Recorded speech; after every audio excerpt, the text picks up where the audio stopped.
First Lady of the United States, Melania Trump, visits a former slave-holding facility on the second day of her Africa tour. We'll have the details. The President of Sierra Leone talks about his efforts to jumpstart his country's economy and create jobs for the youth.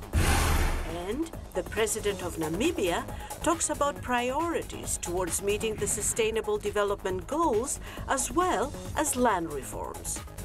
Africa 54 starts right now.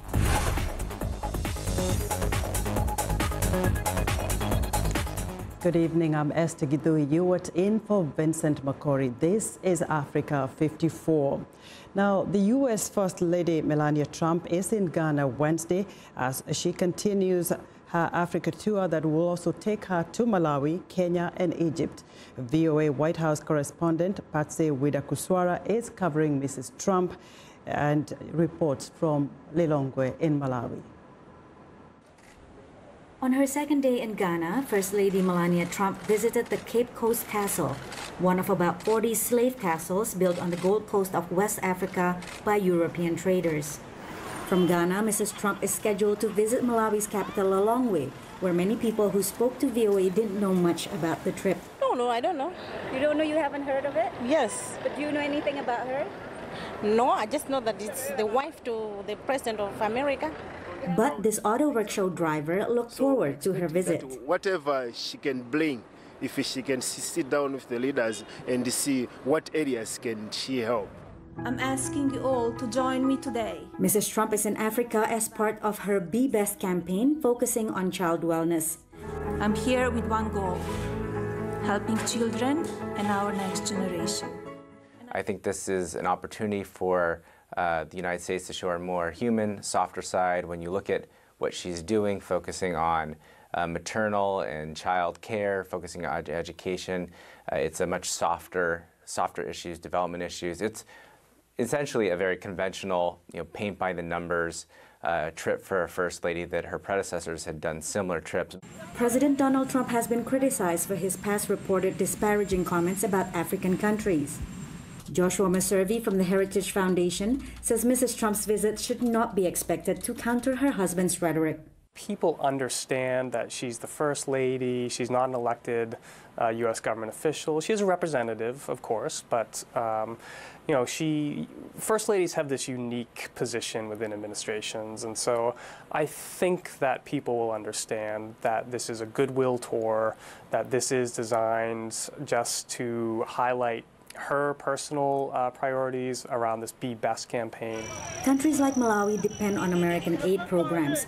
USAID programs in Africa were slated for significant cuts in the Trump administration's proposed budget, but have been blocked by Congress. Despite 50 years of peaceful independence, Malawi remains one of the poorest countries in the world. More than half of its population of 17 million people live below the poverty line. The First Lady is expected to visit Malawi to highlight the Trump administration's support through USAID programs before continuing her tour to Kenya and Egypt. Patsy Widakuswara, VOA News in Lilongwe, Malawi. Now, for more on the U.S. First Lady's visit to Ghana's Cape Coast, Professor Kwaku Nuama from American University here in Washington and a native of Ghana joins us live via Skype. Professor Nuama, thank you for joining us on Africa 54. Let's break it down for us here. What is the big significance here on Melania Trump's visit to the Cape Coast specifically, and especially when you look at the history of the slavery here in America and also for Africa? Thank you, Esther. So Cape Coast Castle is representative of the slave trade. It is a reminder of our past wrongs and shared responsibilities in righting those wrongs. I think that going there, she has an opportunity to send a strong message to the world and to also initiate a dialogue with people of African descent, particularly in this country, who feel as though the Trump administration has not been respectful of Africa and not being interested in having a dialogue with the continent. So it's a good place to go to be reminded of the responsibilities that we have to each other, but also to remind us of the opportunities that we can craft out of this painful past for better relations going forward. Leaving the presidency out, the First Lady has, obviously made a big step going to Africa, starting with your country of Ghana. What do you think the overall message for, the Africans, what do they really feel about this visit? Well, I've seen some of the reports that suggest that Africans don't know what to make of it. I think that it's a good first step. It says that the administration cares about Africa, even though the policy doesn't seem to suggest that. It's a good beginning. And my message would be that Mrs. Trump should not be a tourist, but be an advocate for the things that matter to Africans. And so that's what she can do to help Africa. Be an advocate. Make sure that your husband's policies do not hurt the people of Africa. Professor Kwaku, I totally think that there has been quite a significance in her visit, especially when you look at the children that she's been visiting and her Be Best campaign. Professor Kwaku, thank you very much for joining us today. Professor Kwaku Nwoama is from the American University here in Washington, D.C. Now, in a series of interviews with VOA, D.C. Africa policy expert discussed the impact of Melania Trump's first solo international trip to Africa. And last week, President Trump rejected globalism when addressing the UN General Assembly. Compared with President Trump, John Campbell, a senior fellow for Africa Policy Studies at the Council on Foreign Relations, says the First Lady's trip sends a different message. Well, first of all, I would say there is indeed a contrast. I would also point out that the First Lady is most associated with her Be Best campaign, having to do with maternal and child health, which is a cluster of issues altogether separate from security issues. I see this as very much the First Lady's own trip. And therefore, the issues that she is going to be talking about are going to be ones that are of particular concern to her. Her message, when you talk about the universality of values, that's a message that I think everyone can share in and can understand. When the president is talking about universality, particularly with respect to security issues, he's more focused on a more narrow and specific set of concerns. Now, on the contrary, Joshua Mbeservi, senior policy analyst at the Heritage Foundation, argues that despite President Trump's rhetoric, the couple's message has been consistent. Yeah, I think it's actually consistent. So President Trump's remarks at the UN were interesting in that he believed, or as he said, that sovereignty, national sovereignty, is actually the basis of a functional, working global system. So clearly, it's different from sort of extreme globalists who would say, well, there shouldn't be any such thing as borders. He absolutely rejects that, it seems, from his UN remarks and his other remarks and policies. But the fundamental point was that, again, strong sovereign nations are best equipped to ensure a stable and hopefully prosperous global society. Now, analysts say whether the trip draws a contrast or it's a fundamentally unified message from different perspectives, the U.S. policy toward Africa has not changed much under the Trump presidency. Now, in the finale of Lino Mudu's three-part interview with Hage Geingob, president of Namibia, he talked about his priorities towards meeting the Sustainable Development Goals as well as land reforms in his country. Well, industrialization. You see, all the countries who made it had to industrialize. We are now entering fourth industrial revolution. We are talking about artificial intelligence, robotics. Now, mining country, jobs are going to be affected because robots are going to take over, and the robots don't complain, they don't strike, they don't get tired. So they replace the workers. And we have to retrain our workers in new fields. Youth unemployment is the biggest for us. It's frightening thing in Southern Africa. And again, value addition. If you manufacture food, add value to your diamonds, other things, then you are creating jobs and you transfer technology. And I would like to have your thoughts on the issue of land reform. You mentioned it earlier. We've witnessed what's happening in South Africa currently. Your country is also faced with the issue. How would you describe the situation in Namibia vis-a-vis the issue, and what are your plans to resolve that in a way that it's fair for all Namibians? Firstly, I am stating that white people stole the land, we can say that. But on that stolen land, 30 years or 40 years after, a white boy and I were born at the same farm. Same farm. That means he is as Namibian as I'm Namibian. Only difference is he has a land, I don't have a land. Where is the fairness? So Namibian constitution talking about fair compensation if you're going to take the land. We're not going to do anything outside the law. We're a law-abiding society. I'm calling a land conference where I have to lay out how we are going to go about dealing with the land issue. There is a question of ancestral land. It must be discussions, national discussions. Without discussions, we're not going to solve the problems. Let people come and chase out their frustrations. It will be hectic. Some people are scared. It may get out of hand because of radical young people.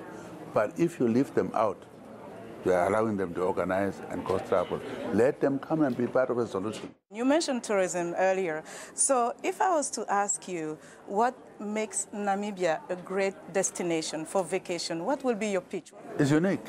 It's a land of wide, open spaces. Mm-hmm. It's peaceful compared to some other countries. The tourism aspects are unique. And we also advocate regional tourism because it's too costly to go only to one country. If you come to Zambia, you see, and Zimbabwe, you see Victoria Falls. You come down to Cape Town, see Cape. Then you come to Namibia, where deserts and sea are meeting, only place, very few of them. And you have deserts, dunes, you have animals, all five you can see, and it's peaceful. President Gaigob, thank you so much for your time. You are welcome. We want to know what you think about Africa 54 and the stories we cover. Join the conversation on Facebook. The address is Africa 54. We're also streaming our show live on Facebook, so check us out and share our show with your friends. Still ahead on Africa 54. Have you ever thought what the Africa you want may look like in the future? We'll talk about that. But first, a look at Wednesday's headlines.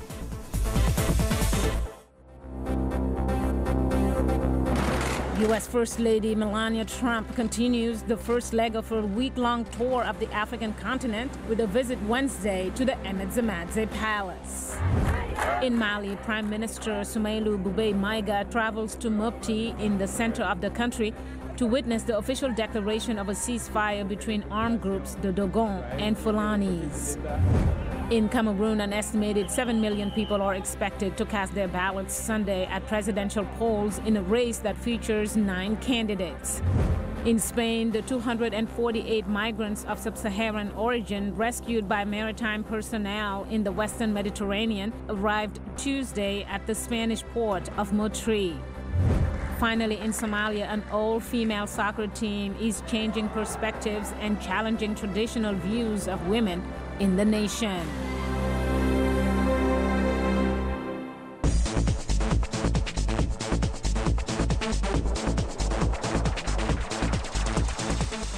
Now, a new partnership was announced Tuesday at the United Nations headquarters in New York between the United Cities and local governments, UCLG Africa, UN Habitat, and UNODC at the United Nations Office on Drugs and Crime and UNESCO.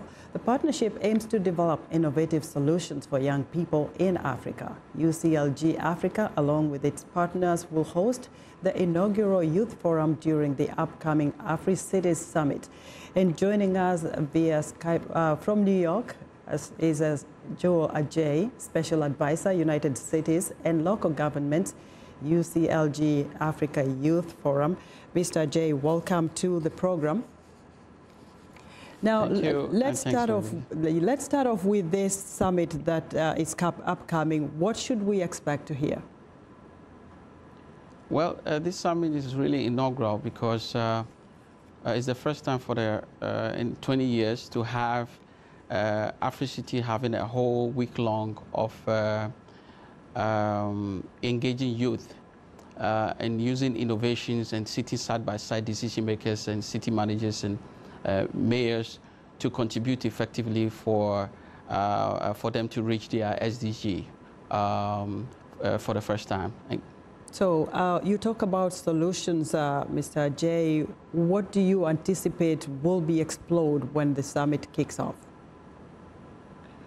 So basically, what is going to happen will be addressing issues like, in cities you have water, sanitation, health, and we will be giving the opportunity for the youth to engage the decision makers by bringing innovative ways of engaging them in changing policies, shaping their policies, and contributing effectively, and also obviously creating job, giving opportunity to solve a problem. I'll give you an example. For instance, in Kenya, you have youth coming out with innovative ideas by using plastic bags to create, recycling the plastic bag to create bags that they are selling, and also creating some jobs in that sense. And of course, you can go, the list goes on and on by using app and application systems to be able to monitor traffic management system within cities. Now, Mr. Jay, as you talk about the SDGs, the millennium, there's sustainable development goals. One of the questions that comes up more often than not in Africa is that, the youth in Africa form about 70% of the general population in the continent, and they're facing numerous challenges. Do you see a time where, we can say at least 50% of the youth is employed? What do we need to do in the continent for this to happen? Yeah, of course, there are many challenges on the continent, but I believe that one of the challenges that needs to be addressed really by the leaders within cities is really to address the issue of exclusion of the youth in the decision-making and the policy level. Because if you exclude the youth in that, at that level, obviously you will not get, you will never reach your development, your 2030 agenda if they are the leaders that will be actually leading at that time. So basically, is to put them into the center of the decision makings and giving them an opportunity to contribute effectively for the cities to reach their 2030 agenda. There has been a momentum in Africa around the youth empowerment and leadership. What makes your project unique? Well, our project is unique because it's city focused. Every innovation that we're getting out of this youth is really looking at their own cities where they live and coming up with innovative ideas in solving the basic and domestic problem within their cities and making their community strong and obviously helping their community solve a problem. So unlike any other youth programs or on the continent, even the rest of the world, they are actually national government focused. And it's the first time we've had such innovation to really focus on the youth from grassroots level, where they work side by side the cities around the continent to solve their problems. All right, Mr. Jay, thank you so much for talking to us. Hopefully they can also address the urban migration. Thank you so much, Mr. Jay, for joining us today. Thank you. Joel Jay is Special Advisor for the United Cities and Local Governments UCLG Africa Youth Forum. Now, Sierra Leonean President Julius Maada Bio says his administration is introducing measures to jumpstart the economy, create jobs and reduce unemployment. His remarks followed a series of meetings with American investors where he underscored the opportunities and the business-friendly environment in Sierra Leone. VOA's Peter Clotty sat down with President Maada Bio and asked him about the economy he inherited when he was elected president nearly 6 months ago. It's been extremely difficult taking over an economy that was so battered at the time. But because we are committed, and I made a pledge to the people of the Sierra Leone that we ensure that we have efficient political and economic management of the state, I have set in motion a series of homegrown reforms to help manage the economy. So what steps are you taking to mitigate some of the effect of having no money? Public sector workers have not been paid fully well. The previous government borrowing money to pay public sector workers. Heavy burden, as you call it. How are you resolving some of these challenges? With 3 executive orders, I was able to start taking in some money. Domestic revenue mobilization was a serious problem because there are too many leakages in the system. So we instituted serious measures to make sure that we can take in as much as we can from internal revenue. We have also put in place reforms to make sure that all departments put their money in the consolidated fund. We are also managing expenditure. With these few, we have been able to keep running the state and to even go to the point of supporting or launching the free education program without a single cent from anywhere else around the world except in Sierra Leone. You talked about free quality education for Sierra Leonean students. How sustainable is this? And because, you know, starting a program or a policy is easy to do. When you are not there, another president might say, okay, we don't have money to do that, so we go back to the old system. How sustainable would this policy be in your administration and years to come? In fact, it is the flagship project of this particular administration. What basically we are doing is to put premium on the human capital, which has been neglected for a very long time. Because when we talk about Sierra Leone, what most people think about immediately is diamonds, gold, iron ore, bauxite, rutile, you name it. What this administration is saying that there is an important asset that we have.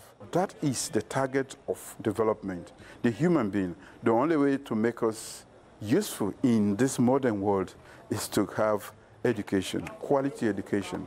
So what we want to do is to make sure that we lay a solid foundation, not one that is prescribed from outside, but one that is a result of our own internal brainstorming, which we have done. And if any government were to come and want to change that, I don't think you are going to be in power for too long, because the people are feeling the benefit. The kids are very happy. They are able to go to school.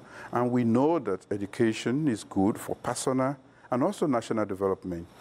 Mr. President, you talked about corruption. You recently established a commission to look into acts of public corruption.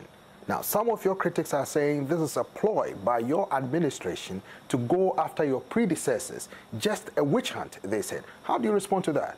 Corruption, I have said, is a threat to national security. We are reeling out of a civil war that lasted for 11 years in that country. We cannot continue to commit the same mistakes that were committed by our predecessors. We have to check corruption. And the impunity with which the leadership has been corrupt is what we want to nip in the bud now. The judicial inquiry which we have instituted is going to look at those who have been involved in acts of corruption. They are going to be supported by our own local judges to look at it in a free and fair manner. Should anybody in my administration be involved in that, he or she is going to have a day in a court and account for that. Be sure to join Africa 54 tomorrow for part 2 of Peter's conversation with Sierra Leonean President Julius Maada Bio, as the president shares his views on fighting corruption and other pressing issues. Now, the Kenyan children musical will roar in New York for 2 weeks this October. Featherly costumes, multicolored makeup, and East African instruments have been packed onto boxes ready for shipping as Kenya's National Theatre prepares to take its popular children's show, Tinga Tinga Tales, to the U.S. city for its off-Broadway premiere. Tinga Tinga Tales has been bringing Kenyan children's fables to life since 2010, and now the much-loved television show is on its way to Broadway. Basically, what Tinga Tinga is the folklore creation stories of animals. Why tortoise has a broken shell, why a monkey swings from trees and that kind of thing. And so we thought it would be interesting to, initially with a cartoon series, take Tinga Tinga art, which hails from East Africa, mainly Tanzania, and the folkloric African creation stories, and see if we could make something from that. That's its genesis. First commissioned by the BBC and produced in Nairobi, Tinga Tinga Tales has since evolved into a vibrant stage production, filling the Kenyan National Theatre over the past month. But the BAFTA award-winning director Claudia Lloyd saw potential for the show to go even further than that. Well, we did this show much more kind of rock and roll, like a festival show in a big tent 2 years ago. And we sent it to someone in Broadway and they said, we love it, so bring it over here. Named after the colourful Tanzanian art style, the stage production of Tinga Tinga Tales has proven popular already, and not just with children. This is definitely one of those things that everybody around the world has to see. I just hope most people have a chance to see it. I loved it. And for 2 weeks in October, some fortunate New Yorkers will have the opportunity to do so. Francesca Lena of Reuters filed that report.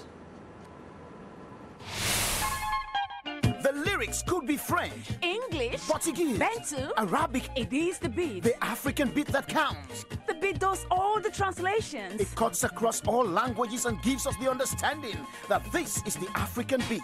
It is so distinct and adhesive. It binds us together. African beat on the Voice of America. For more information, visit our website at www.voanews.com/AfricanBeat. And that's our show for today. Be sure to watch Africa 54 on our website at voaafrica.com. For more news, tune in to VOA's evening radio show Africa News Tonight at 1800 UTC and in the mornings to Daybreak Africa between 0300 and 0600 UTC Monday through Friday. Thanks for watching and good night from Washington.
Welcome to English in a Minute.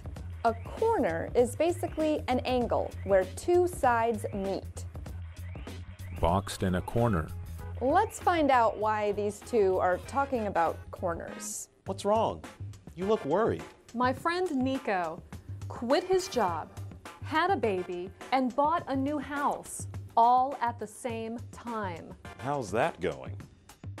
Not good. He's out of